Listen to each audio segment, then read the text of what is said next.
Сайн байцгаана уу найзуудаа.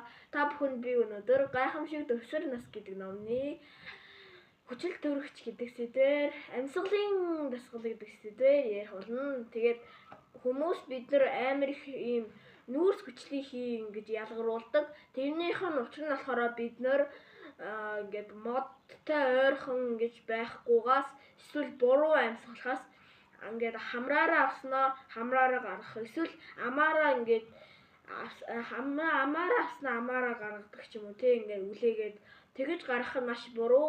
Харин одоо ингээд бид нар хүчил төрөгч ингэж бага бишээ нөгөө нүүрс хүчлийнхийг баг гаргаад харин хүчил төрөгчийг ингэж их ялгаруулж чадах юм бол эрүүл амьдран тэгээд биднэрт ч гэсэн цаашдаа хэрэгтэй тэгээд яаж хэрхэн зөв амьсгалах вэ гэхээр ингээд хамраараа ингээд амьсгалаа гэж аваад амаараа ингээд гэвлээгээд гаргах юм бол ингээд хүчил төрөгч ингээд сайн ялгаруулад харин нүүрс хүчлийнхий баг гаргана.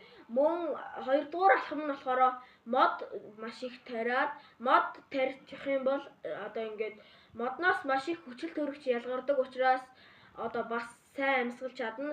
Тэгээд бас нэг одоо ингээд хэвтчихтэй хийж болох одоо амьсгалын дасгал нь болохоор эрүүгээ суллаад, мөрөө суллаад, хөлөө суллаад тэгээд толгойгоо суллаад нүдээ янаад хөвтөөд тэнгүүд аяанда одоо яг нөгөө нэг миний саяны хэлсэн шиг хамраараа аваад амаараа гаргадаг тийм амьсгал гараад эхэлнэ.